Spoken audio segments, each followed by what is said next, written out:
કૌશિક વેકરિયા મંત્રી બન્યા બાદ એક્શનમાં નવા સચિવાલય ખાતે કાયદા વિભાગની ઓફિસે પહોંચ્યા। કાયદા વિભાગના અધિકારીઓ સાથે બેઠક કરી કૌશિક વેકરિયાએ TV13 ગુજરાતી સાથે ખાસ વાતચીત કરી। નવા કાયદા અંગે ઝડપથી કામગીરી થાય તે બાબતે પ્રયાસ, તેમનું નિવેદન, પોક્સો અને NDPSના પેન્ડિંગ કેસ જલ્દી નિકાલ થાય તે બાબતે ચર્ચા કરાઈ।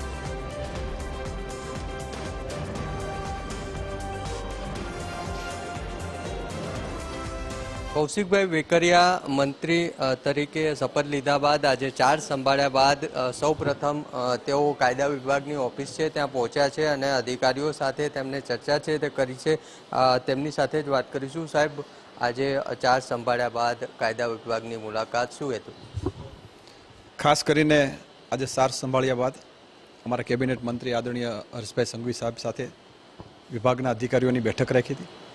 ત્યારબાદ હું આજે કાયદા વિભાગની ઓફિસની મેં મુલાકાત લીધી છે। જે નવા કાયદાઓ છે એનું ઝડપી જે રીતની કામગીરી થઈ રહી છે અને ખાસ કરીને સરકાર જે પોક્સોના કેસો છે, NDPSના કેસો છે, આનું ઉપર ચર્ચા કરવામાં આવી, એનો જલ્દી નિકાલ થઈ શકે, એમાં ખૂટતી કડી તાત્કાલિક પરિપૂર્ણ થાય અને જલ્દી કેસો ચાલે અને લોકોને જે પૂરતો ન્યાય મળી શકે એ પ્રકારની અધિકારીઓ સાથે ચર્ચા કરવામાં આવી હતી। વકફ બોર્ડના જે ટ્રિબ્યુનલના કેસો જે ઘણા સમયથી પેન્ડિંગ હોય તો એ કેસોનો ઝડપથી નિકાલ થાય એ પ્રકારની વિગતવાર ચર્ચા કરવામાં આવી અને જરૂરી માર્ગદર્શન આપી જરૂરી સૂચના પણ આપવામાં આવી છે।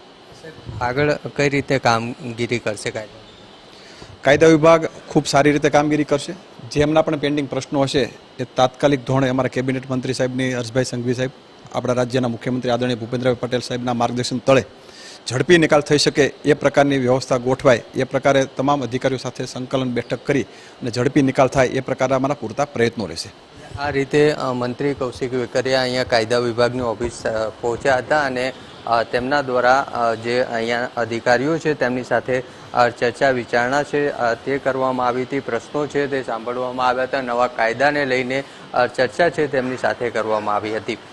કેમેરામેન હેમંત ગાયકવાડ સાથે મૌલિક ઉપાધ્યાય, TV13 ગુજરાતી, ગાંધીનગર।